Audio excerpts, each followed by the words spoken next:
Happy Meals for only 13 QR plus Cox Toy. And may free coffee pa sila. Time check 11 PM. Papunta ako ngayon sa McDonald's. Isang matinding shoutout muna sa mga kabayan ko dito sa Qatar. Kumusta po kayo? Namiss ko lang din talagang mag-mini vlog at mag-explore dito sa Qatar. At dahil nga nag-walking na ako every night, consistent yun. May nag-advise nga sa akin at least 8,000 step daw a day. Pag kasi ako nag-walking sa gabi, 4 lang yung route ko. It's either sa Marhaba, sa Tea Time, sa Aspire, or dun lang sa amin sa Salam Garden. Ito nga yung palatandaan ko kapag malapit na ako sa City Light. Pag andito ka na nga sa area na to, hindi mo na mamamalayan yung oras. Sobrang nag-i-enjoy nga ako ngayon mag-walking kasi hindi na masyadong mayumid. Dati nga nagja-jogging pa ako pero grabe ngayon, hindi ko na kaya. Parang walking na lang yung Carry Bells ko. Daanan ko din pala tong Hardee's Burger at itong Happy Baby. Sa mahilig sa Arabic food, mayroon din silang Afghan Mandi restaurant. Mayroon din ditong Qatar Post at syempre yung Tea Time. Next time nga parang gusto ko mag-pizza. Ito naman Texas Chicken, bago lang din to dito. Alam nyo ba yung Aldoha Modern Bakeries, namimigay sila ng pre-kubos para sa mga nangangailangan. Ito na nga, kahit nag-walking lang ako, tagaktak na yung pawis ko. Finally, andito na ako sa McDonald's. Time check, 11:30 PM na to. So,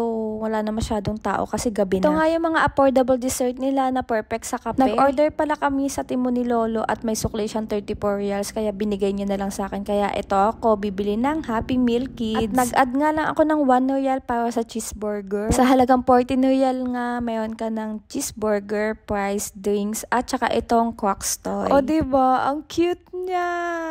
Sorry na. At kapag pala ginamit mo yung application mo sa McDonald's, nakalibre pa pala ako dito ng nuggets. Very accommodating din talaga yung mga staff dito sa McDonald's kasi nakalibre pa ako ng kape. O diba? Ang dami kong freebies ngayon po McDonald's. Time check, 12:20 AM na to at uuwi na ako. Dito pala yung accommodation namin sa Al Salam Garden sa may Moider. Ganito talaga ka-safe sa Qatar. Huwag na mag-react. Video ko pa to 2 days ago. So ayun na lang muna mga ka-doorables. Thank you for watching. Bye!